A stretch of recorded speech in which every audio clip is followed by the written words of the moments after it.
एक चरित्र में बड़ी विशिष्ट बात पाई गई। देखो, सदन जी का जो जन्म है, इसी से हमें ये पता चलता है कि भगवान केवल भाव देखते हैं। सदन कसाई ताकि नीकी कसियाई, जैसे बाराबानी सोने की कसौटी कसियाई है। जीव को न बध करें ए पे कुलाचार ढरें, बेचे मांस लाए प्रीति हरि सो लगाई है। गंडकी को सुत बिन जाने तासों तोल्यो करे, भरे दृग साधु आनि पूजे पे न भाई है। कही निशि सुपने में वाही ठोर मुंह को देवो, सुनो गुण गान रिझो ही की सच्चाई है। सदन जी का जन्म कहां हुआ? कसाई कुल में, जहां पशुओं का वध करना एक स्वाभाविक वृत्ति है, निंदनीय किसी भी जीव की हिंसा करना निंदनीय कार्य है। देखो, पर कभी कभी ऐसे महापुरुषों का प्रभाव प्रकाशित होता है कि कुल कर्म छू भी नहीं सकते। सदन जी जैसे स्वर्ण कसौटी पे कसा जाए तो खरा निकले, ऐसे खरे महाभागवत थे। उनके हृदय में एक बार कुछ रिश्ते नातेदार आए, बच्चे ही थे, तो पिता एक छोटा बछड़ा लाए थे। वहां तो कटते ही रहते थे। पिता ने कहा कि ज्यादा तो इसमें मांस नहीं, इसकी टांगों में मांस से पहले तो फिर अपने अतिथि का स्वागत करते हैं।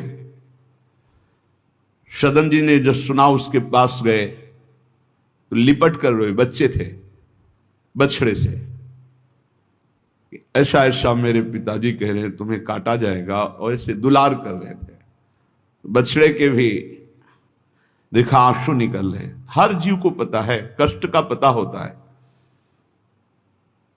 तो उसने कहा एक भागवतिक महापुरुष का जीवन बदलना है, इसलिए मानो बछड़े ने कहा कि तुम अपने पिताजी से कह दो, उचित तो यह है कि पहले मेरी गर्दन काटे। तो सदन जी ने कहा ऐसा क्यों? बोले क्योंकि मैं पूर्व में ऐसा था, तुम्हारे पिताजी पशु थे और मैंने इनकी गर्दन उड़ाई है, तो मैं अब पशु बना हूं, इनसे कह दो तुम्हें गर्दन ही काटनी चाहिए, पहले जिंदा टांग मत काटो, मैंने तुम्हें इतना कष्ट पूर्व में नहीं दिया था, सीधे गर्दन काटी थी। इसका मतलब जो कर्म किया जाता है उसका फल मिलता है पक्का। मैंने पूर्व में तुम्हारे पिता की गर्दन काटी थी इस जन्म में, इसीलिए मुझे पशु बनना पड़ा, और तुम्हारे ही पिता मेरी गर्दन काटेंगे पक्का, तुम रोक नहीं सकते, क्योंकि वो विधान है। पर वो पहले टांग ना काटे, पहले गर्दन काटे। अब ये घटना उनको बहुत छुई। जीव को अपने कर्म का फल भोगना पड़ता है जन्म जन्मांतरों में। बच्चे ही थे, कुछ संत मंडली जा रही, यही है मत की रति गति भूति भलाई, जब जे जतन जहां जे पाई, सो जानो सत्संग प्रभाव। सत्संग का एक अमोघ प्रभाव होता है। वो संतों के सामने गए, चरणों में लौट गए, बालक थे। संत जनों ने उठो उठो बच्चे, तो रोते हुए बोले कि हर कर्म का फल जीव को भोगना पड़ता है, कोई ऐसा साधन है जिससे कर्म का फल ना भोगना पड़े और जीवन मुक्त हो जाए, जीव मुक्त हो जाए? उनका भगवान का निरंतर नाम रटना, श्री हरि हरि नाम निरंतर रटे और स्वयं किसी जीव को कष्ट ना दे और संतों का संग करता रहे तो जीवन मुक्त हो जाएगा। बस छोटे से बालक सदन जी में बात बैठ गई, बस अंदर शुरू कर दिया हरि श्री हरि श्री हरि श्री हरि। संतों की बात मान ले तो परम पद जेब में है। अब पिताजी जब तक रहे तब तक वो वध करते रहे जीवों का, लेकिन सदन जी ने कभी कभी किसी का वध नहीं किया।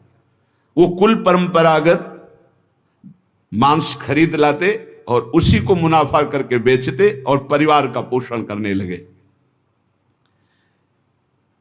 एक दिन ये रास्ते में आ रहे थे तो किसी साधु का बटुआ ढीला होगा तो शालिग्राम भगवान गिर पड़े थे। इन्होंने उठाया कि अच्छा चमकता हुआ कोई पत्थर है, तो शालिग्राम भगवान को लाए, तो उन्होंने अंदाज में कि आधा 1 किलो के वजन का काम तो करेंगे, तराजू में रख दिया। हरि श्री हरि श्री हरि श्री हरि, हर समय नाम जपना, ये तो बचपन से शुरू था संतों की कृपा से, और भगवान से अंदर से समर्पण था। ये नहीं जानते थे कि शालिग्राम भगवान है, देखा ही नहीं था कभी भगवान के शालिग्राम रूप को। अब जैसे कोई कहता कि 5 किलो दो, तो 5 किलो शालिग्राम बन जाते, 2 किलो तो 2 किलो दो। अब तो बहुत बढ़िया काम की बाट बदलने की जरूरत नहीं, एक ही बाट में जितना मांगो उतना दे देंगे, और ठीक वजन उतना ही होता, कभी किसी को संशय नहीं हुआ। एक दिन वो संत समागम करते ही थे, तो एक संत भगवान आए। कोई इनके यहां ये भेद नहीं मानता था कि ये अमुक कुल के, क्योंकि इतने महाभागवत थे। संतों के चरणामृत लेना, उनके पास बैठकर सत्संग करना, तो संत जन इनके यहां आकर के बैठते थे, इनके यहां आकर के थोड़ी देर भगवत चर्चा, बड़े उच्च कोटि के भाव सदन जी के प्रकाशित थे। तो एक संत भगवान ने देखा कि ये तो बड़े सिद्ध शालिग्राम हैं, इनमें तो चक्र का चिन्ह भी है, और ये इससे मांस तोलते हैं। अश्रुपात होने लगे संत जी के कि ऐसा अनर्थ करते हो तुम, भगवान के भक्त हो। संत जी ने सदन जी से बताया कि जानते हो तुम्हारे बांट नहीं है, स्वयं शालिग्राम भगवान है, और इतना घृणित कार्य कि तुम इनसे एक तरफ मांस और एक तरफ शालिग्राम, बड़ी बड़ी उनको व्यथा हुई। सदन जी ने कहा मुझे कुछ पता नहीं, मैं नहीं जानता, मेरे लिए तो ये बहुत सिद्ध बांट है, मैं जितना ग्राहक मांगता है उतना ही, आधा किलो तो आधा किलो, 5 किलो तो 5 किलो बन जाते हैं। आप देखो अपने कुल कर्म को कर रहे हैं और नाम जप कर रहे हैं, और संतों की कृपा है। तो देखो अचानक रास्ते में भगवान शालिग्राम जी मिले थे। उन्होंने कहा अगर ये भगवान है तो आप ले लो, हम तो सेवा पूजा कुछ जानते नहीं, आप इनको ले जाओ। संत जी ले गए, और देखो ये हृदय में बैठा लीजिए, संत मिले मतलब आखिरी जन्म हमारा है। विश्वास अगर कर ले, पक्का समझ लीजिए, ये तुम्हारा विश्वास काम करेगा। निमज्जोन्मज्जताम घोरे भवाब्धौ परमायनम संतो ब्रह्मविदा शांता निर्दडे वापसु मज्जताम।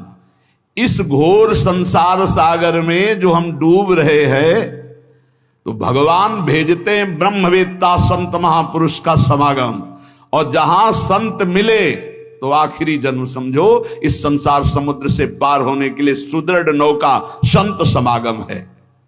भव सागर कहा नाव, शुद्ध संतन के चरण, तुलसीदास प्रयास बिनु मिलहि राम दुख हरन। संतों के चरणों का सानिध्य मिला तो देखो सदन जी हरिनाम जपने लगे, सदन जी के हृदय में संतों के प्रति प्रियता बढ़ी, शालिग्राम भगवान मिल, सब बानक बन जाता है।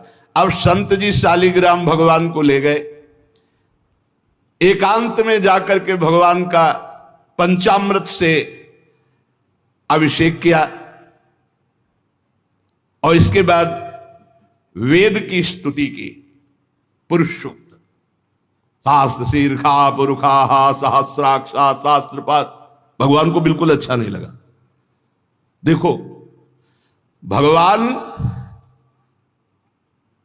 प्रीति चाहते हैं, सिद्धांत एक अलग होता है। इसीलिए कल हम ऊपर कुछ साधकों से कह रहे थे कि किसी भी साधक को ठाकुर जी में जिस रूप में आसक्ति हो उसको ठेस नहीं पहुंचानी चाहिए, क्योंकि पता नहीं कितना आसक्त हो, आप देख करके अच्छा चलो, ऐसे नहीं कभी वही ओहो धन्य भाग, कितने सुंदर आपके ठाकुर जी है, बहुत सुंदर, आप खूब प्यार कीजिए, क्योंकि पता नहीं वो कितनी गहराई से प्यार कर रहा है आप, तो उसका हृदय बहुत दुखी हो जाएगा। भक्त का हृदय दुखी हुआ तो आपकी उपासना में फर्क पड़ जाएगा। संत जी को लगा था कि कसाई कुल में जन्मे हैं, मांस का उधर पल्ला इधर ठाकुर, क्या अपराध कर रहा है। उनको ऐसा, और बाहरी दृष्टि में लगता भी ऐसा ही है। तो कहा भयो जो पे बड़े कुलहू में जन्म भयो, जप तप नेम व्रत साधन अपार है। कहा भयो तीर्थ अनेकन गमन किए, गयो नहीं जौलो निज मन को विकार है। जौलो मेरे संतन में राखे जाति भेद सदा, तौलो कहो कैसे वह पावे सुख सार है। मेरे साधु नीच पद पंकज ना धोयो, जौलो सब शास्त्रन को पढ़िबोई भार है। जरा भी भाव किसी भी संत जो भगवत मार्ग के प्रतीक है, जाति पक्ष में रूप पक्ष में इनके तेज तो है नहीं, ये तो ऐसे बिल्कुल नहीं, सावधान। पता नहीं कौन किस कोटि का, उच्च कोटि का महापुरुष आपका चिन्ह।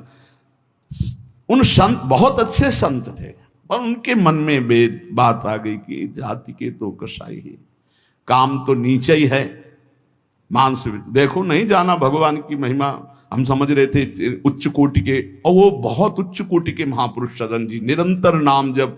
और एक खास बात थी सदन जी में, दैन्यता, कि मैं तो किसी योग्य नहीं, और उनको पता भी नहीं था कि शालिग्राम भगवान हैं। तो लेके आयो साधु मैं तो बड़ो अपराध कियो अभिषेक सेवा करी पे न भाई है।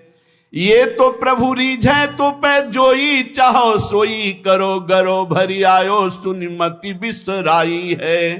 तेई हरि उरधारी डारी दियो कुलाचार, चले जगन्नाथ देव चाह उपजाई है। मिलो एक संग संग जात वे सुगात सब, तब आप दूर दूर रहे जा निपाई है।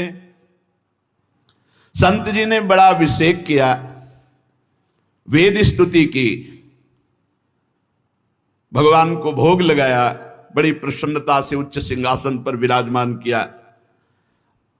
भगवान उसी समय आकाशवाणी हुई, ए साधु, मुझे ये तुम्हारी वेद स्तुति बिल्कुल पसंद नहीं, तुम्हारा ये पंचामृत स्नान भोग, ये सब तुम मेरे भक्त पर नीच बुद्धि करके मुझे लाए हो ना। ये मुझे तुम क्या समझते हो, वेद मेरी श्वासों से ही तो प्रकट हुए हैं। वेद क्या है, भगवान की श्वासों से वेद का प्रादुर्भाव हुआ है। सो हरि पढ़े ये अचरज भारी, चारों वेद भगवान के श्वासों से प्रकट हुए हैं। जाकी श्वास वेद श्रुतिचारी, जिनकी श्वासों से चारों वेदों का प्रादुर्भाव हुआ। मैं वेद की स्तुति और गंगाजल से उतना प्रसन्न नहीं होता जितना मैं अपनेपन के भाव से, मेरे सदन जी हैं और मैं सदन जी का हूं, मैं बिल्कुल तुम्हारी सेवा से प्रसन्न, मैं अपराध मानता हूं कि तुम वहां से मुझे लाए हो। साधु जी यह बात सुनकर एकदम घबरा गए, शालिग्राम भगवान को लिया, दौड़ते हुए सदन जी के पास गए और गदगद स्वर में कहा, मैंने भारी अपराध कर दिया, ठाकुर जी को अप्रसन्न कर दिया। मैंने आपके प्रति भाव किया कि आप कसाई कुल में आपका अधिकार ठाकुर का नहीं है, इसलिए आप ठाकुर जी को नहीं जानते हो, आप ऐसा ये लो।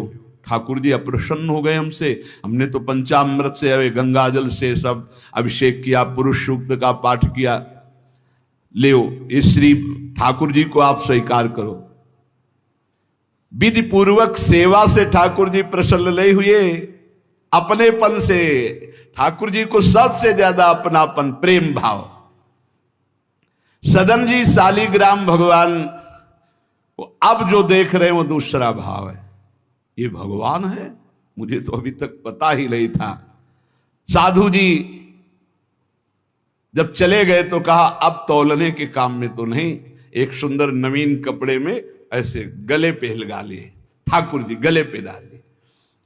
भगवान रीझते हैं भक्त की अपनेपन की प्रीति में, जो चाहे वो प्राप्त कर सकता है, सिर्फ अपनापन प्रभु को चाहिए। हम यही कहते हैं बार बार कि अपनेपन पे कुल्हाड़ मत चलाओ, विश्वास पर कुल्हाड़ मत चलाओ।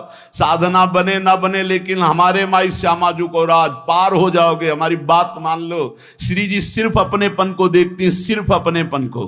अवगुण करे समुद्र सम गणत ना अपनो जान, राय के संभजन को मानत मेरु समान। श्री सदन जी ने निज हृदय से लगाया और आंसू बहने लगे कि प्रभु मुझे तो आपका ज्ञान ही नहीं कि आप भगवान हो।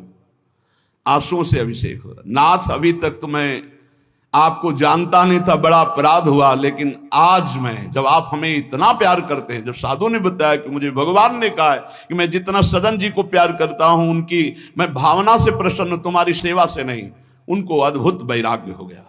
बोले आज के बाद घर परिवार में ही नहीं रुकूंगा, अब केवल भगवान का होकर वैराग्य भाव से जीवन भगवान को समर्पित करता हूं। शालिग्राम जी गले में टांगे और कहा पहली यात्रा जगन्नाथपुरी, पहले जगन्नाथ जी के दर्शन करूंगा जाकर, पूरा जीवन अब भगवान के लिए।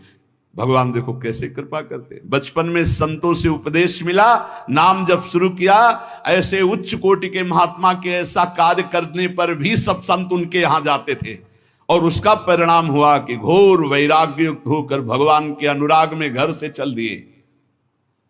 श्री सदन जी कुटुंब परिवार कुल व्यापार सब छोड़कर जगन्नाथ जी के दर्शन के लिए चले। कुछ दूर चलने पर यात्रियों का समुदाय दिखाई दिया जो जगन्नाथपुरी जा रहे थे, तो उनके संग हो गए। जब उन लोगों ने, कुछ ने पहचान कर ली कि अरे तो कसाई कुल के हैं, और तो सब दूर दूर छूना भी नहीं चाहते थे। यही बहुत बड़ी चूक हो जाती है। जो भगवान को समर्पित हो जाए उसमें कभी जाति पक्ष ना देखे, नहीं, बहुत बड़ी हानि हो जाती है। राजसूय यज्ञ में स्वपच वाल्मीकि को आदर सहित पवाकर पूर्ण यज्ञ करवाई भगवान ने। ये बात ध्यान रखना है। अपने जात अभिमान में आकर कभी किसी भक्त का अपमान न कर दे कि वो नीच कुल का है, ऐसा कुछ। जब ये देखा सदन जी ने कि ये लोग घृणा करते हमसे, तो खुद अलग हो गए। सदन जी बड़े पुलकित है कि आज जगन्नाथ जी के दर्शन होंगे। एक जगह देखा, गौएं पानी पीने के लिए लालायित हैं। एक आदमी बाल्टी से पानी निकाल तो गौओं को डंडा मारने लगा। सदन जी ने कहा क्यों, पानी क्यों नहीं पीने देते? तो बोले इतना गहरा कुआं है, घसीटने से हमारे हाथ दर्द होते, अपने घर के लिए ले जाएंगे कि इनको पिलाएंगे? तो उनका अगर आप कृपा करें कुछ समय हमें दे दें बाल्टी और मैं भरूं, तो बोले मुझे भी कोई परेशानी नहीं। भर भर करके 2500 गायें थी, सबको पानी पिलाया। शाम हो गई, पानी खींचने में पिलाने में समय लगा, तो उन्होंने सोचा गांव में भिक्षा मांग लेते हैं और आज रात्रि कहीं एकांतवास कर लेते हैं, सुबह जगन्नाथ जी के दर्शन करेंगे।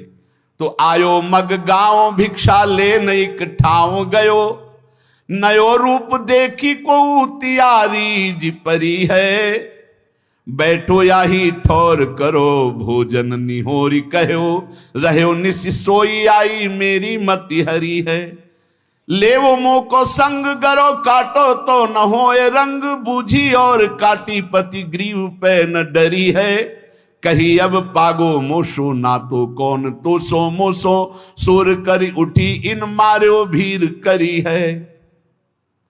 बहुत कठिन है। वैराग्य लेकर भगवान के मार्ग में परम दयालु स्वभाव श्री सदन जी जगन्नाथ जी के दर्शन करने।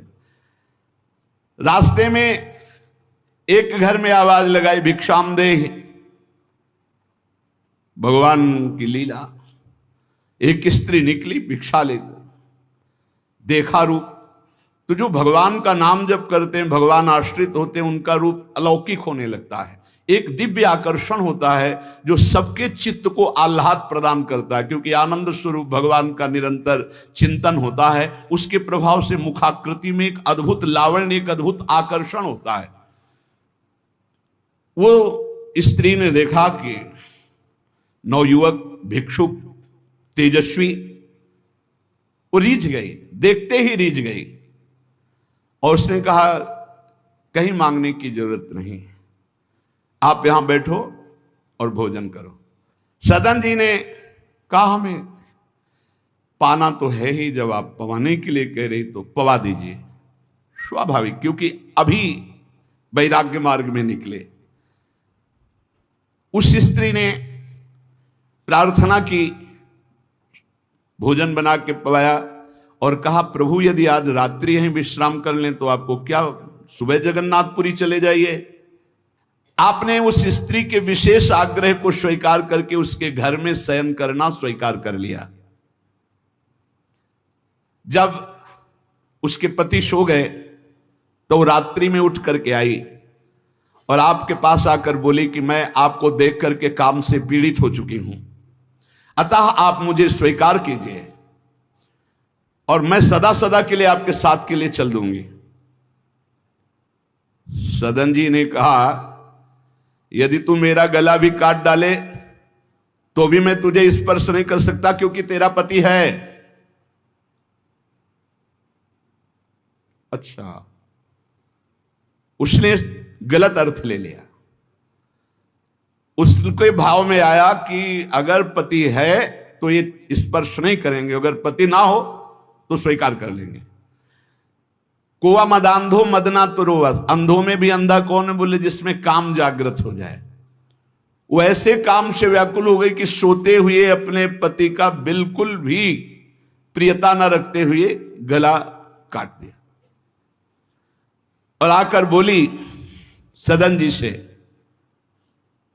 अब मुझे स्वीकार करो, आपको पति का भय था ना, गला काट दिया। सदन जी ने कहा कि तू कितनी नीच है, जब तू अपने पति का गला काट दिया तो तू कितनी नीच है, इतना सोचा है? वैसे ही मैं तुझे स्पर्श नहीं करता, अब तो तुझे देखना भी नहीं। तो स्त्री ने कहा, मुझे ऐसा मत समझो कि मैं तुम्हें भी बख्श दूंगी, तेरे कारण मैंने अपने पति का गला काटा है, तो फिर तू भी नहीं बच सकता। तो सदन जी ने कहा, क्या कर सकती हो? तो उसने कहा, मुझे स्वीकार करो, नहीं उच्च स्वर से अभी हल्ला मचाती हूं। माया का विचित्र तांडव, और मैं जोर जोर से सबको कहूंगी कि ये मेरे साथ गलत करना चाहता था, मैंने रोका, मेरे पति ने रोका, मेरे पति का गला इसने काट दिया, इसलिए अभी कहती हूं मैं आजीवन तुम्हारे साथ रहूंगी, मुझे ले चलो। सदन जी ने कहा, गला कटवाना बर्दाश्त है लेकिन स्पर्श नहीं कर सकता। ये सब चूकों की चूक का पूर्ण आहुति, इससे पूर्णता हो गई। मैं धर्म के विपरीत नहीं चल सकता, तू चाहे मेरा गला तू काट दे या समाज से कटवा दे।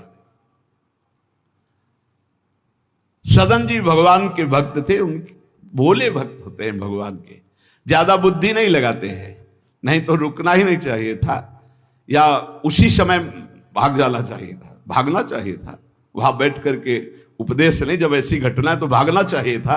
जब वो कि प्रश्न करने के बाद जब सदन जी ने कहा कि तुम्हारा पति है, तुम ऐसा कैसा दुराचार पूर्ण भाव रखती हो, तुम मेरा गला काट दो तो भी तुम्हारा स्पर्श नहीं कर सकता। अब तो उसने देखा कि ये हल्ला बचा दिया, दौड़ो दौड़ो, देखो ये ऐसा ऐसा। अब गांव के लोग इकट्ठा हो गए, तुरंत बंदी बनाए गए सदन जी। वहां कौन सुने सदन जी, कौन सुनता है? भीड़ में कोई सुनता है? कड़ा शासन बादशाह का था, उनके सामने पेश किया गया। हाकिम पकड़ पूछे, कहे हंसी मार्यो हम, डार्यो सोच भारी, कही हाथ कत डारी। कट्यो कर चले हरि रंग मांझ ढिले, मानी जानी कछ चूक मेरी यह उर्धारिये। जगन्नाथ देव आगे पालकी पठाई लेन, साधना सो भक्त कहा चढ़े ना बिचारिये। चढ़ी आए प्रभु पास, सुपनों सो मिट्यो त्रास, बोले दे कसौटी हूं पे भक्ति विस्तारिये। जब सामने बादशाह के पेश किया गया, सदन जी को पूछा गया स्त्री से, क्या दोष है इनका? बोले साहब, ये हमारे प्रति गलत भाव रख रहे थे, मेरे पति ने मेरी रक्षा की, इन्होंने पति का वध कर दिया, फिर मेरे साथ तो मैंने हल्ला मचा दिया, फिर ये बंदी बनाकर आपके सामने ले गए। सदन जी से पूछा तो हंस दिया, उस स्त्री की तरफ देख के हंस दिया कि भगवान क्या लीला करना चाहते हो। और सदन से पूछा, तुमने ऐसा किया? तो बोले जो ये कह रही है वही सत्य है। उन्होंने विचार किया कि जन्म जन्मांतरों में हमारे कोई पाप हैं जिनका निस्तार भगवान करवाना चाहते, नहीं तो ऐसा क्यों लीला करते। उन्होंने कहा जो ये कह रही है वही बात मानी जाए। सहम गई स्त्री कि है क्या, वो भक्त को क्या जाने। विरोध नहीं किया सदन ने, यह धैर्यवान भगवान के भक्त का। उन्होंने कहा जो ये कह रही है, क्योंकि जो ही प्यारो करे सोई मोहि भावे, जो ये कह रही थी। भगवान के रहस्य को जानने वाले भक्त ऐसा ही। श्री गदाधर भट्ट जी कथा करते थे, अपार भीड़ एकत्रित हो जाती।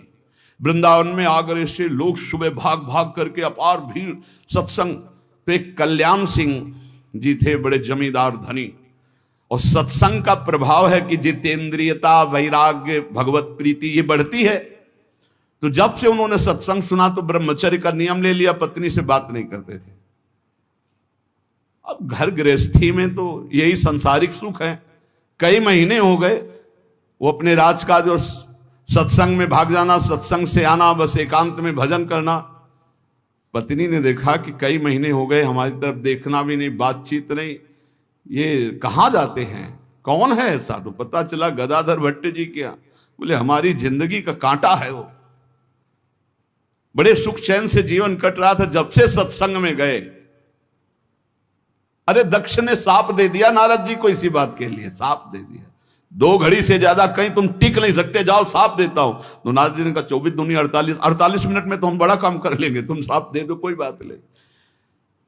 उसने सोचा कि मैं ऐसा मुंह काला करूं गदाधर भट्ट जी का कि कोई सुनने ही ना जाए, तो जब ये कथा नहीं सुनेंगे तो फिर हमसे प्यार करने लगेंगे। इसी ताक में थी कि कैसे क्या करूं। तो देखा उनकी गली में एक भिखारिन मांग रही थी, फटे पुराने कपड़े पहने, गर्भवती थी। फौरन बुलाया और सोने की असरफियां दी। अरे वो तो गली में मांगने वाली सोने की असरफियां मिली।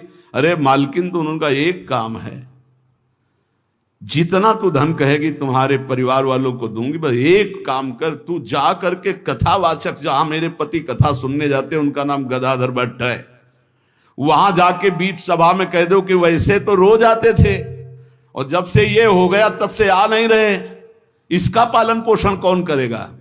बस वो समझ गई थी इतने में सब भक्तों की श्रद्धा खत्म हो जाएगी। गली गली मांगने वाली उसको इतना स्वर्ण मुद्रा मिल गई, वो फूली हुई गई और कहा पंडित जी।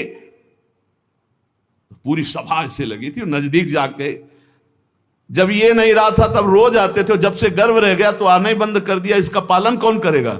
बोले बैठो बैठो, बहुत दिनों में आए, बैठो, जिसने गर्भ दिया वही इसका पालन भी करेगा, तुम चिंता क्यों करती हो। खुश खुश शुरू हो गई कि यार ऐसा बड़े त्याग वैराग्य, बड़े उच्च कोटि के महापुरुष गदाधर भट्ट जी बड़े त्याग वैराग्य की बातें करते हो, ये हालत है पीछे की। अरे कुछ लोग कहने लगे हम तो कहते ही थे, शोरगुल शुरू हो गया। और कुछ भक्त थे जो प्राण समर्पित किए थे, उन्होंने कहा ऐसा नहीं हो सकता, ऐसा कदापि नहीं हो सकता, कोई षड्यंत्र रचा जा रहा है।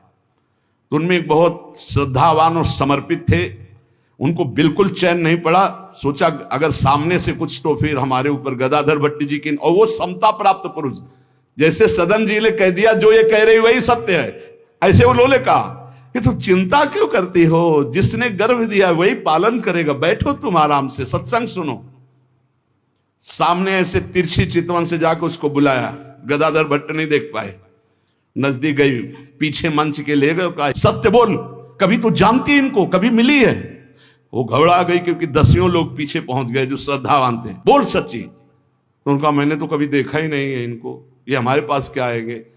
खोल के दिखाई, इतनी असरफियां मुझे मिली हैं और इससे ज्यादा मिलेंगी। इस बात के कारण मैंने सोचा मेरे परिवार का। अरे तू परिवार के पोषण की सोच रही, लाखों की श्रद्धा की बात है, किसने दिया। तो बोले कोई कल्याण सिंह है उनकी पत्नी। कल्याण सिंह ने जे ही सुना, गदाधर भट्ट जी ने रोका, हे सत्संग का मतलब क्या है। बोले सभा में बोल। गदाधर भट्ट जी ने कहा कुछ कहने की जरूरत नहीं है, ये सब भगवान से प्रेरित है।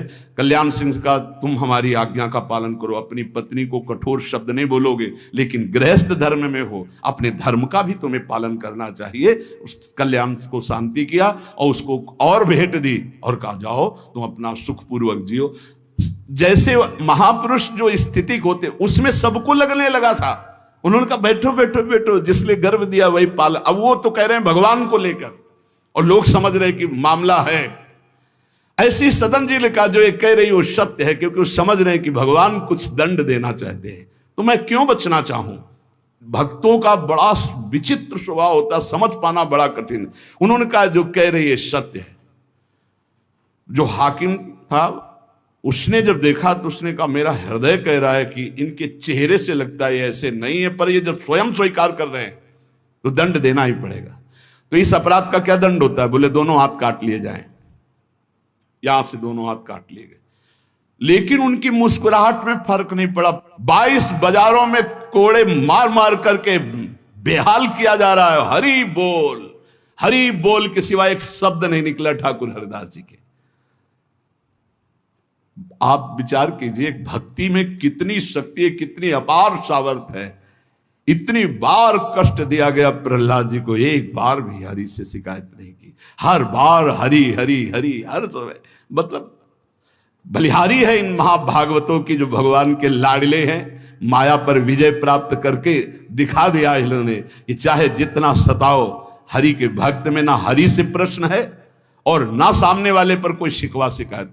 दोनों हाथ काट लिए गए, मुक्त कर दिया गया, इसलिए कि वैष्णव है, भगवत भक्त है। अपराध बन गया तो हाथ काट लिए गए, उनको जेल आदि नहीं, भगवान की शिक्षा। अब रक्त श्राव हाथों से हो रहा है। जय जगन्नाथ, जय श्री हरि, जय श्री हरि। यात्रा नहीं रुकी जगन्नाथ जी की। जगन्नाथ जी ने तत्काल अपने पार्षदों से कहा मेरे महाभागवत सदन जी आ रहे हैं, तुरंत पालकी लेकर जाओ और उनको बैठाल के लाओ। जगन्नाथपुरी में प्रवेश ही किए थे कि पालकी लिए हुए पार्षद दौड़े, कौन से सदन जी हैं, सदन भक्त किनका नाम है? तो उनका सदन तो इस अधमदास का नाम। पालकी पे बैठो जगन्नाथ जी। अरे उनका कैसे पालकी, भगवान की भेजी हुई पालकी में। पालकी को साष्टांग दंडवत किया ऐसे कि भगवान की नहीं, जबरदस्ती भगवान के पार्षदों ने उठा के पालकी में। जय जगन्नाथ। सदन जी सोच रहे कौन सी लीला है, वहां हाथ कटवा रहे। या इतना बड़ा सम्मान कि किसी को नहीं मिल सकता। जगन्नाथ जी के पार्षद पालकी लेकर जब जगन्नाथ जी के सामने गए तो आंख में आंख मिलाई और कहा प्रभु इच्छा तो थी कि हाथ जोड़कर आपको, पर अब हाथ ही नहीं, तो ऐसे ही जीव किया तो जैसे स्वप्न में दुख मिला था जागते ही खत्म हो जाता है, ऐसे ही कोई पीड़ा नहीं, कोई हाथ कटे नहीं, पूरे नवीन हाथ और साष्टांग भगवान को दंडोत। भगवान ने कहा कि तुम हमारी कसौटी में पास हुए, जाओ तुम्हारे द्वारा इस जगत में भक्ति का विस्तार हो। जो तुम्हारे लीला चरित्रों का गायन करेंगे, जो तुम्हारे भाव, तो तुम उनके अंदर भी जैसी तुम्हारी सामर्थ्य भक्ति की वैसी भक्ति की जागृति हो। बिना विराग के अनुराग जागृत नहीं हो सकता, ये दृढ़ गांठ बांध ले। भजन में तन्मयता है तो आप ये पकड़ पाओगे। कभी कभी भजन के आनंद में आप उमंगन में हैं और उसी समय मन निकल करके किसी विषय में फंसा देगा, क्योंकि आनंद में हैं आप। और अगर सावधान साधक है तो बचा लेगा, नहीं तो कई दिन का अंतराय पड़ सकता है उस आनंद में स्थित होने के लिए। कि जब आनंद में एकदम ऐसा झूम रहा है, उसी समय वो किसी विषय में ऐसा जाकर फंसा देगा कि कई दिन तक वो आनंद पुनः लौट करके नहीं आया। साधक का जब भजन सही चले तो बहुत ही सतर्क, सावधान और उदासीन। अगर सतर्क, सावधान, उदासीन नहीं तो ये मत समझना वो टिकाऊ स्थिति नहीं तुम्हारी। एक रस भजन सिद्ध महापुरुष का होता है, साधक का चढ़ाव उतार वाला होता है। कबहू तो थोड़ो भजन, कबहू तो विशाल। तो जब विशाल भजन होता है तब उन्मत्तता होती। जब उन्मत्तता होती तो मन परिपक्व अवस्था को प्राप्त नहीं हुआ, वो उसी उन्मत्तता में खसकता है विषय की तरफ। अब प्रश्न हो सकता है भगवदानंद की उन्मत्तता में विषय की तरफ कैसे खसक सकता है? क्योंकि वो सिद्ध नहीं हुआ है, उसका स्वभाव बना है। मना कष्टान इंद्रियाणि प्रकृति स्थान कर सती। बहुत सावधान रहने की मन की जरूरत है। भजन में आनंद की उत्पत्ति जो पूर्णता होती है वो तब होगी जब मन पंगु हो जाएगा। पर जब तक मन पंगु नहीं होता तो आनंद की उफान ऐसे आवे, उस समय बहुत गंभीर शांत एकदम अलर्ट, कहीं आनंद की उमगन में मन हमारा विषयों में न चला जाए। वैराग्य जितना प्रबल होगा उतना ही अनुराग जल्दी प्रकट होगा। रागी पुरुष के हृदय में अनुराग, वैरागी पुरुष के हृदय में अनुराग का प्रादुर्भाव होता है। ऐसा नहीं कि रागी पुरुष के हृदय में हो नहीं सकता, अगर वो रागी का राग प्रभु की तरफ बदल जाए तो बहुत जल्दी अनुराग हो जाए। बोले वैराग्येण समुत्कटेन, उत्कृट वैराग्य, श्रीपाद प्रबोधानंद जी, वैराग्येण समुत्कटेन विषय स्पर्शम महादुर्विष। वैराग्य अगर जीवन में नहीं, प्रभु से अपनापन जब तक नहीं होगा तो भोगों से वैराग्य नहीं होगा। जब तक खूब नाम जप नहीं होगा तो भोगों से वैराग्य नहीं होगा। फिर हमारे और पशु के जीवन में अंतर क्या रह गया? जितना हम बढ़िया गद्दा में सोते हैं उतना सुअर कीचड़ में सोता है आनंद से। हमको रबड़ी रसगुल्ला और सब अच्छे पदार्थ जैसे लगते हैं ऐसे उसे विष्टा आदि लगता है। हमको अपने बच्चे जैसे प्यारे लगते हैं उसको अपने बच्चे प्यारे लगते हैं। हमको अपना शरीर जितना प्यारा लगता है उसको अपना शरीर प्यारा लगता है। जो भी निद्रा भय हार मैथुन ये सब के संसार में हमारी विशेषता तभी है जब हम प्रभु से अपनापन करके भजन परायण होकर धर्म पूर्वक जीवन व्यतीत करें। उसका जीवन किस काम का? जरि जाओ सो जीवन जान की नाथ, जिए जग में तुम्हारो बिन हुए। उसका जीवन व्यर्थ। गोस्वामी जी कह रहे हैं, अरे बड़े भाग मानुष तन पावा, सुर दुर्लभ सद ग्रंथन गावा। इस बात के लिए जो सुअर कुत्ता भोग रहे हो वही तुम भोग रहे हो। खास बात क्या है? भगवान का आश्रय और भजन। गोस्वामी जी कहते हैं जिनको भगवान नाम जप में रुचि नहीं, भगवान की शरणागति नहीं, वो सचमुच पशु से भी गिरे हुए हैं। तिनते खर सूकर स्वान भले, श्रेष्ठ अच्छे। उस मनुष्य से जो मनुष्य देह को कहा गया है देव दुर्लभ, दुर्लभो मानुषो देहो, अगर हरि शरणम नहीं, भजन नहीं, तो उनसे खर माने गदहा, सूकर, सुअर और श्वान कुत्ता। कुत्ता, सुअर, गदहा अच्छे। गधा बोझा, कुत्ता चंचल चित्त होकर द्वार द्वार भटकना, सुअर शुभ अशुभ का कोई ज्ञान नहीं, बस भक्षा भक्ष खा के जीवन व्यतीत करना। ऐसे बुद्धि भ्रष्ट हो जाती। केवल धन, केवल मान प्रतिष्ठा, लोग चाहे जैसा जीवन व्यतीत करना पड़े। सोचो तलवार की नोक पर जो मान समय खवाया जाता था तो गर्दन कटवा देते थे सनातन धर्मावलंबी। कभी जवान पर नहीं रखा, पैसा रख के खा रहे।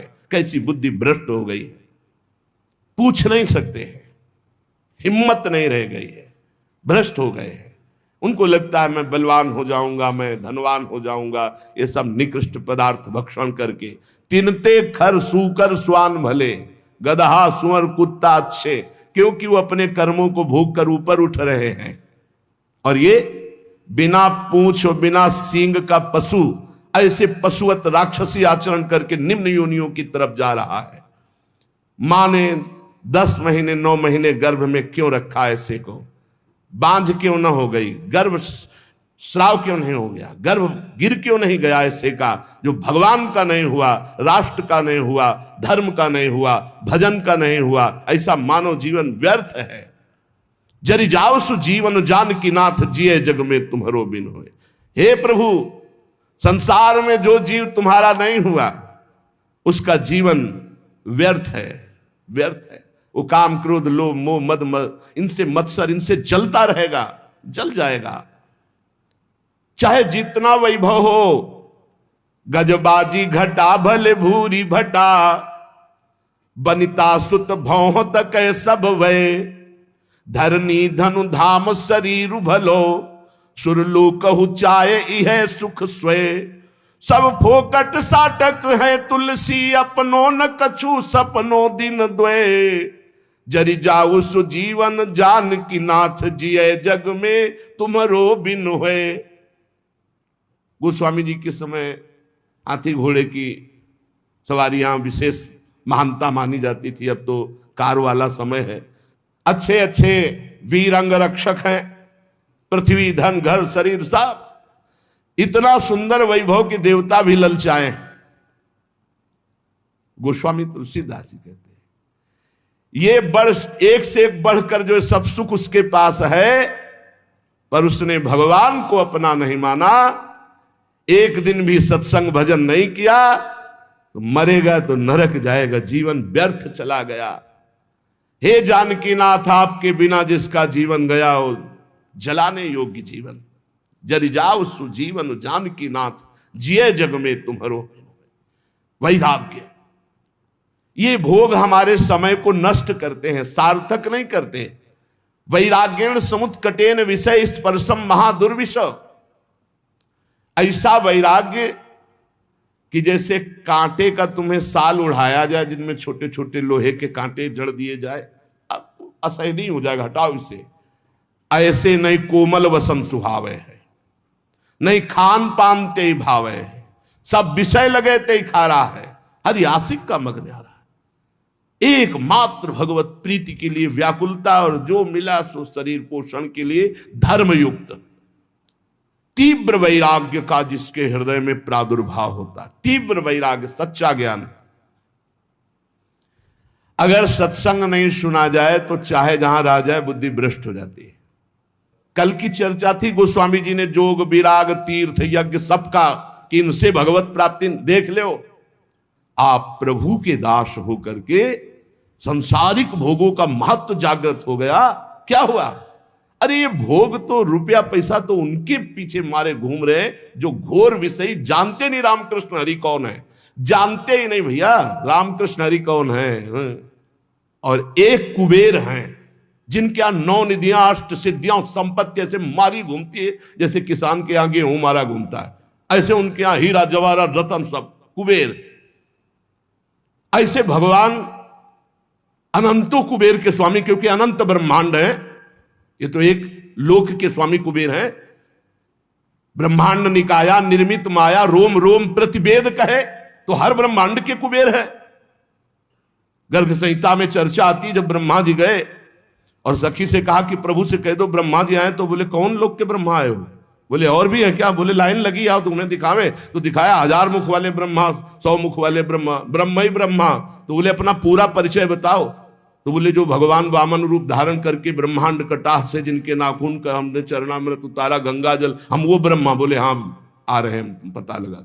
तब सखी गई, ब्रह्मा की लाइन लगी थी, ब्रह्मा की। अनंत ब्रह्मांड तो कितने कुबेर, और जब सब कुबेरों के यहाँ की जिनके यहाँ संपत्ति पहुंचाती है जो, वो लक्ष्मी जी की सेविका है, और लक्ष्मी जी स्वयं भगवान की चरण दासी है। ऐसे भक्त होकर, ऐसी भक्ति का अवलंबन लेकर भला कोई ऐसा। इसीलिए जब तक भगवान का आश्रय और भजन नहीं, बिल्कुल कोई भी हो, वो जीवन व्यर्थ है कहीं भी हो। सच्ची मानिएगा, हृदय से कह रहा हूं, अगर नाम जप नहीं करोगे, भगवान का आश्रय नहीं लोगे, तो ऐसी हवा है माया कि तुम्हें कोई नहीं बचा सकता। वो आपसे ऐसे आचरण, ऐसी क्रियाएं करा देगी जिस, अगर भगवान के आश्रित हो, चूक हो भी जाती है, निंदा हो भी जाती है, अपमान हो भी जाता है, तो एक शब्द याद रखो, नामे भक्ता प्रणश्यति। भगवान कह रहे मेरे भक्त का नाश नहीं हो सकता। रात न प्रभु चित चूक किए की, करत सुरत सै बार ही की। चूक हो गई, भगवान संभाल देंगे, उनकी प्रबल प्रचंड माया है। वैराग्येण समुत्कटेन विषय स्पर्शम महादुर्विष। ऐसा असहनीय होना चाहिए वैरागी के लिए विषय, कि जैसे बढ़िया खीर बना के, बढ़िया मिठाई बना के रखे, कान में कोई आग कह दे इसमें विष मिला है, तो आप खा नहीं सकते। ऐसा दुर्विषय आपके लिए नाना प्रकार की भोग सामग्री होनी चाहिए भगवत प्राप्ति के लिए। ज्वालावत कलयन मनागपि नतई संगेन रंगम दधत। ये जितने मनोरंजन है सब आग के समान जलाने वाले लगने चाहिए। ये सब हमारी चित्तवृत्ति का अपहरण करके प्रभु से विमुख करने वाले नहीं। पाणो निश्च कपोलमश्रु सलिलई संचालयन राधिका कृष्णा पार कृपावधारण धरोध्यासी वृंदावनम। ऐसे बैठकर प्रभु का चिंतन करते हुए अश्रु प्रवाह कर रहा है, घोर वैराग्य से युक्त है, किसी विषय को विष के समान समझता है। कोई भी सुख मनोरंजन उसके लिए आग के समान जलाने वाला है। एकांत में बैठा हुआ हथेली पे कपूर रखे अश्रु प्रवाह करता हुआ हा राधा हा कृष्ण बार बार पुकार रहा है, और ऐसे भगवान के ध्यान में मगन जो है उसका जीवन धन्य है। चाहे वो वृंदावन में हो, चाहे वो किसी भी देश का वासी हो, कहीं भी रह रहा हो, जो भगवान के चिंतन में सुप्रवाह करके निर्विषय चित्त से भगवान के ध्यान में तन्मय है, धन्याति धन्य उसका जीवन है। नैवालोकित लोकवेद, ना हमें लोक में देखना है किसी की तरफ, अवलोकन। ये कैसा है? आप सच्ची मानिए, जो भक्त होता है वो क्रियाएं नहीं देखता है, भक्त कारण तत्व को देखता है। इसका कारण क्या? ये जो क्रिया हुई इसका कारण क्या है? बड़े बड़े महापुरुषों ने ये देख के निर्णय किया है कि संसार में कोई भी प्राणी ऐसा नहीं है जो केवल दोष युक्त ही हो, उसमें गुण भी है। और कोई भी गुणी ऐसा नहीं भगवान और भगवान के प्रेमी भक्त के सिवा छोड़कर जिसमें दोष ना हो। पक्का जड़ चेतन गुण दोष में विश्व कीन करतार, नैवा लोकयन, मत देखो। जड़ चेतन गुण दोष में विश्व कीन करतार, संत हंस गुण गाहे पे परिहरिवारी विकार। जैसे दूध पानी को एक में मिला के रख दो, हंस जो है दूध पी जाएगा, पानी छोड़ देगा। पूरा चराचर जगत गुण दोष से मिला। जैसे शुद्ध सोने का आभूषण नहीं बनता, उसमें कुछ मिलावट होती, ऐसे ये शरीर पाप और पुण्य से बना है, गुण और दोष से मिश्रित बना है। किसी में दोषों की बाहुल्यता होती, गुण बहुत कम होते हैं, किसी में गुणों की बाहुल्यता होती, दोष बहुत कम होते हैं। गंगा किनारे जब हम भ्रमण कर रहे थे, घाट है वहां बहुत संत जन रहते थे, अब तो खंडहर हो गया, अब संत जन वहां कुछ दिन रहे अकेले। पास में देखा कि 8-10 लोग राइफल लिए खड़े हैं और गंगा में खड़े होकर के वो आराधना 3-4 घंटे करता। हमें आश्चर्य हुआ जब वहां लोग गंगा नहाने आए, पूछा कि रात्रि में ऐसा हमने दृश्य देखा है, कौन तपस्वी है जो भयभीत भी है कि राइफल की रक्षा में वो खड़े हो? अरे बोले वो नामी डकैत है, जिंदा आदमियों को काटता है, वो गंगा की आराधना करता है। 4 घंटे महान तपस्वी की तरह हाथ उठाकर गंगा जी की आराधना रात्रि में, वही रोज देखते क्योंकि रहते थे। और राइफल लिए 8-10 लोग टहल रहे और वो गंगा जी में से एक वस्त्र धारण किए खड़ा है और वो उस आदमियों को काटता था। तो यहां कह रहे कि कोई ऐसा नहीं जिसमें दोष ना हो और जिसमें गुण ना हो। गुण दोष युक्त पूरी सृष्टि है। हमको न गुण देखना है न दोष देखना है। उत्तम साधक को तत्व देखना है, भगवान सब में विराजमान है। सुनौ तात मायाकृत गुण दोष अनेक, गुणया उभय न देखी देखी सो अविवेक। यदि आपने किसी के गुण देखा तो राग हो जाएगा, दोष देखा तो द्वेष हो जाएगा, और राग और द्वेष दोनों बंधन कारक हैं। भगवत प्राप्ति में तुम्हारी बाधा आ जाएगी, तुम्हारी भगवत प्राप्ति में बाधा आ जाएगी। इसलिए हमें चाहिए कि हमारे संपर्क में जो भी व्यवहार करने वाले व्यक्ति आवे, हमें ऐसा व्यवहार करना चाहिए। पहला तो भगवत भाव, इनमें प्रभु हैं, ऐसी भावना, अपने को बचा लोगे आप उनके दुर्व्यवहार से। और दूसरी बात, जब ये पता चले कि दुष्ट स्वभाव का है तो इतना मृदु व्यवहार करो कि तुम्हारे व्यवहार से उसके दुष्ट स्वभाव में कमी आवे और सत स्वभाव बढ़ने लगे। तब तो तुम माने जाओगे भगवान का भजन करने वाले। तुम जलती आग में और पेट्रोल डालने वाली बात करोगे तो उसकी दुष्टता और बढ़ जाएगी। दुष्टता को साधुता के द्वारा दमन करके उसकी साधुता को बढ़ानी चाहिए, जिससे उसका तमोगुण घटे, सतोगुण बढ़े। तो ये तुम्हारी भागवतिक सेवा बन जाएगी। कितना बढ़िया सेवा बता रहे। हमसे कोई न कोई मिलता ही रहता, घर गृहस्थी परिवार में सब कोई बुरे स्वभाव वाला है, तो हमको इतना संभल कर व्यवहार करना है कि उसके अंदर सतोगुणी भाव आवे, तो हमारी भगवत सेवा बन जाएगी। हम कोई ऐसा कटु व्यवहार कटु वचन न बोले जिससे उसके हृदय में तमोगुण बढ़े, क्योंकि आसुरी स्वभाव वाला वो तो है ही। यदि हम अपने द्वारा अमृतमय वचन से, निर्दोष चेष्टा से, नम्र भाव से व्यवहार करेंगे तो ये भगवत सेवा बन जाएगी और इसका प्रभाव उसके हृदय में निश्चित पड़ेगा। निराश मत हो किसी भी स्थिति में। अगर परमार्थ में निराशा, भोगों में तो निराशा कर लो, जगत में निराशा कर लो, लेकिन परमार्थ में निराशा नहीं होनी चाहिए। पता नहीं मैं प्रयास कर रहा हूं इसका सुधार हो कि ना, पता नहीं मैं अपना प्रयास कर रहा हूं मेरा सुधार हो कि ना, पता नहीं जो भजन कर रहा हूं इससे सुख मिले कि नहीं, पता नहीं भगवान मुझे जान रहे हैं कि नहीं कि मैं उनका भक्त हूं। किसी भी तरह का संशय मत करो। परमार्थ में निराशा ठीक नहीं है और स्वार्थ में निराशा बहुत ठीक है। स्वार्थ में आशा ठीक नहीं, व्यवहार में आशा ठीक नहीं, परमार्थ में निराशा ठीक नहीं। स्वार्थ में नैराश्यम परमम सुखम, आशा ही परमम दुखम, नैराश्यम परमम सुखम। और परमार्थ में निराशा ठीक नहीं है। नहीं भगवान मिलेंगे, नहीं मैं सब दोषों पर विजय प्राप्त करूंगा, नहीं मैं प्रयासरत हूं इसका परिवर्तन निश्चित होगा, नहीं जो अभी परिस्थिति चल रही इस परिस्थिति का परिवर्तन करके रहूंगा, ये आशा इधर ठीक है और भोगों की तरफ निराशा ठीक है। यदि हमारे हृदय में निराशा आ गई परमार्थ से तो फिर पतित हो जाएंगे। निराशा ना आने पावे भगवत मार्ग में। किसी भी स्थिति में अगर निराशा आ रही हो तो फौरन किसी संत महात्मा से मिलो। जैसे मोबाइल की बैटरी डिस्चार्ज हो जाती है तो चार्ज करना पड़ता है ना, तो कभी कभी माया के ऐसे संग मिलते हैं जिससे हमारा परमार्थ खो जाता है, हमारे अंदर हीन भावना आने लगती है। हमें तत्काल किसी महापुरुष का चरित्र पढ़ना चाहिए, किसी महापुरुष के समीप जाना चाहिए, तो हमारे हृदय में एक नवीन उत्साह बढ़ेगा और हमारा परमार्थ संशय रहित हो जाएगा। सठ सुधरे सतसंगति पाई। बड़े से बड़े दुष्ट साधु संग से सुधर जाते हैं। हमें प्रयास रखना चाहिए हमारे आसपास जो वातावरण दुष्टता का हो तो निराश ना हो, उसे सुधारने का प्रयास करे, और ना सुधरे तो भगवत भाव कर ले, अपना भाव ना बिगड़ने पावे। मनुष्य जीवन बहुत दुर्लभ जीवन है, पर इसमें सबसे ज्यादा घाटा है कि कोई ठिकाना नहीं कब तक जिएंगे, कभी भी मर सकते हैं। दुर्लभो मानुषो देहो पर देहिनाम क्षण भंगुरा, एक क्षण में नष्ट हो जाने वाला है। देहिनाम क्षण भंगुरा, किसी भी क्षण, जैसे पानी का बुलबुला है कभी फूट सकता है, जैसे पत्ते में लटकती हुई बूंद कभी टपक सकती है, जैसे अंजुली का पानी कभी खत्म हो सकता है, चाहे जितना कस के बांधो।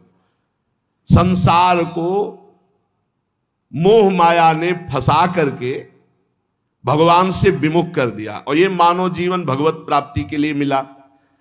जिसको सत्संग मिल गया अब निश्चित हो गया उसे भगवत प्राप्ति हो जाएगी। बस सत्संग छोड़ना नहीं, सत्संग पकड़े रहना। नहीं चाहे जहां तुम यमुना किनारे वास करो, झोपड़ी बना के, चाहे अहम का पोषण तुम्हारे होता रहेगा। कितने ऐसे साथ पूरा जीवन ना पाई है बिन स्वामी अकेल, विपिन बसत वैराग्य जुत, विपिन बसत वैराग्य जुत, जो लड़काई खेल। जैसे कोई बच्चा हट ठान ले ऐसे वैराग्य के बल पर हम कि भगवान की प्राप्ति कर लेंगे, नहीं नहीं, ये संबंध से प्राप्ति होती है और अहंकार गुरुजनों की कृपा से क्षीण होता है। सत्संग के बिना भगवत प्राप्ति असंभव है। आज तक किसी को भी भगवत प्राप्ति हुई तो सत्संग से हुई। जब सत्संग मिले तो समझ लेना चाहिए मेरा भगवत प्राप्ति का पास हो गया, ये सत्संग। और सत्संग मिलने के बाद जब भजन में रुचि बने तो समझना चाहिए सत्संग मिला है। अगर भजन में रुचि नहीं तो सत्संग नहीं है, फिर सत्संग नहीं। बहुत बढ़िया सुंदर वर्णन कर महापुरुष है। मनुष्य जीवन बड़ा दुर्लभ है पर क्षण भंगुर है, कभी भी नष्ट हो सकता है। इसमें माया ने नाना प्रकार के भोग और मोह में फंसाकर भगवान से जीव को विमुख करके दुर्गति ही की है। जिसको सत्संग मिला उसको सदगति हुई। बड़े भाग पाई सत्संगा और बिना ही प्रयास हो ही भवभंगा। तो बोले सत्संग का फल है भजन, रात दिन नाम सुमिरन ठाकुर सेवा। अगर ये नहीं, भजन में चित्त नहीं तो सत्संग ही नहीं मिला, या तो आपने सुना ही नहीं। पारस तो समीप है, स्पर्श नहीं हुआ तो लोहा सोना नहीं बनेगा। आप सत्संग में गए, सो गए, या प्रपंच या अन्य चिंतन और दोष दर्शन, तो भी सत्संग नहीं हो। सत्संग श्रोता सोई परम सुजान सुनत चित्त रति करे। श्रोता वही जो जाग कर वक्ता की तरफ देखता रहे और उसके वचनों का मनन करके जीवन में उतारे। ध्यान के द्वारा सत्संग के एक एक शब्द का, बड़े बड़े महापुरुषों के वचन चयन करके आपको सुनने को मिल रहे हैं, जो हर ग्रंथों में आपको नहीं खोजना पड़ेगा, खोजे खोजाए एकदम, पीने पिलाए एकदम दूध है, पान कर लो। सब दोषों का नाश सत्संग से हो जाता है, सब दोषों का नाश। रोज अपनी कमी महसूस होती है सत्संग में, रोज ऐसा लगता है सत्संग मेरे लिए ही हो रहा है। सच्ची बात मानिए, अपने लोग जो सत्संग कथन श्रवण करते हैं तो रोज लग रहा है कि ये कमी तो मेरे में है, ये कमी तो मेरे में। संपूर्ण दोषों से रहित सत्संग कर देता है। संसार के ये भोग देखने में लुभावने सुहावने लगते हैं, लेकिन ये मीठे लड्डू जहर भरे हैं, कुछ नहीं, कुछ नहीं है, किसी भी भोग में कुछ नहीं। पूरा जीवन जो गृहस्थ धर्म से युक्त है, आप लोग बोलो आपके पास क्या मिला, पूरे जीवन में क्या मिला, क्या है तुम्हारे पास, है क्या तुम्हारे पास जो इस मृत्यु लोक से भगवत धाम ले जाओ, है क्या? वो नाम, वो परोपकार, वो भगवत सेवा, समाज सेवा। अगर नहीं तो कुछ नहीं है आपके जीवन में, कुछ नहीं। यदि आपने किसी भूखे को भोजन नहीं पवाया, पानी नहीं पिलाया, किसी बीमार की दवा नहीं कराई, पशु पक्षी की सेवा नहीं, भगवान का नाम जप नहीं किया, ठाकुर सेवा, समाज सेवा, तो क्या जीवन तुम्हारा? धिक्कार जीवन। कुछ भी हो, खाली हाथ वही अपने कुकर्म का बोझा, पाप की गठरी लेकर जाओगे। अतएव विचारवान संतों की अनुभवयुक्त वाणी का सत्संग जो सुनो, उसे बिल्कुल अक्षरशः अपने जीवन में उतारो।